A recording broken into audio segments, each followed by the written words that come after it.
Hey guys! So I thought today I would do the beauty scenario tag, which was going around a while ago. I just recently watched Fleurs, linked down below, and thought it looked fun. So, right, here we go.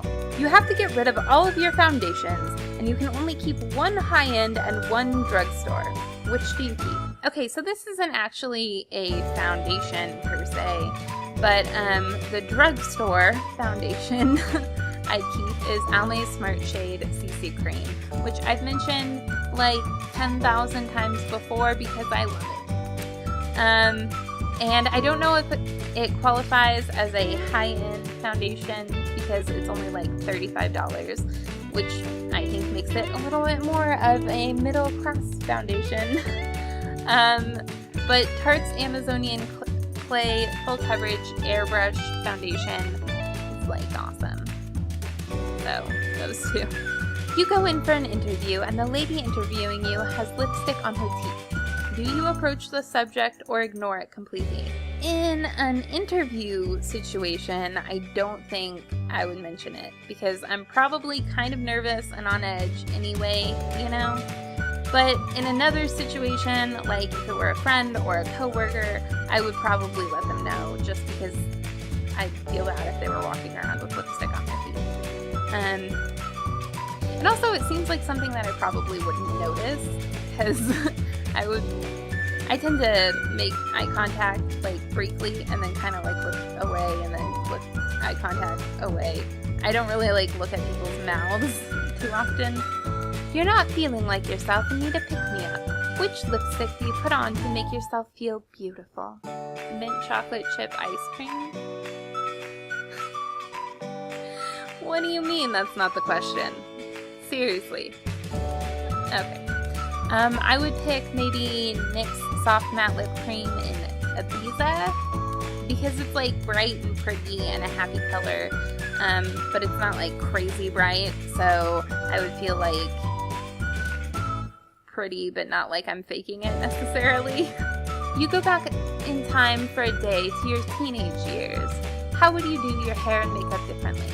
I've definitely made some hair and makeup mistakes.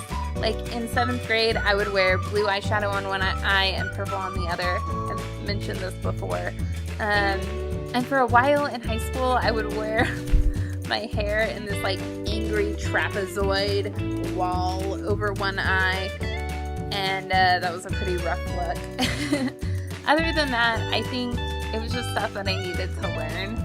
Like, now I know that my hair just doesn't stay straight, so there's really not any point to straightening it, like, especially not every other day or whatever. I'll still straighten it every now and then, but not that regularly. And now I know to use primer, but I feel like all of that stuff I learned how I needed to learn it, you know? Whereas, the other things like the purple and blue eyeshadow and the angry trapezoid wall, I feel like I could have been given a little hint. You ask your hairdresser for a shoulder-length Pixie Lott haircut, but they hear wrong and give you a pixie cut. Do you A, smile, say thank you, and leave, and then call your mom hysterical? Cry in the chair and things get awkward, or complain to the manager and demand a refund? Yeah, I don't really know what a Pixie Lott haircut is, and I wouldn't sit idly by as all of my hair got cut off, so this probably wouldn't happen.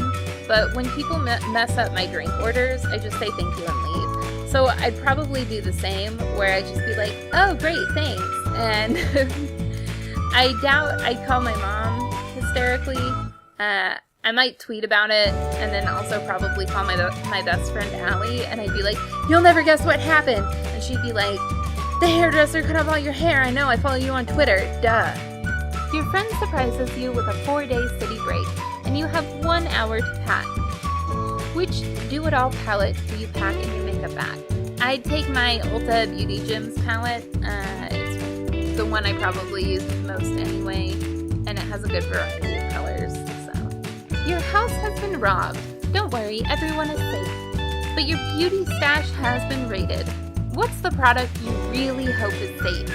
I doubt the robbers would steal any of my makeup. Like, the most expensive thing I have right now probably costs about $12. Mostly I just hope that my cat is safe. Because you know if a robber broke into my house, he'd want to steal my cat. She's so cute. Your friend borrows your makeup and returns it in awful condition. You A, just pretend you haven't noticed. B, ask them to repurchase it. C, secretly do the same to something of theirs. I probably wouldn't say anything. I feel like they probably didn't realize that it happened, and if they did, they probably feel kind of bad about it and are embarrassed. And it probably isn't expensive to replace anyway, because, you know, I'm cheap. So, yeah, it's a bummer, but it's not worth getting mad or making them upset or whatever. Okay, I hope you enjoyed this video. Feel free to answer any of the scenarios in the comments down below, or you could do your own video and tweet it at me so I can see it. Remember, I post new videos every Saturday, so I will see you in a week. And bye! I'm Joey Gristaffa now. May the odds be ever in your favor. Goodbye!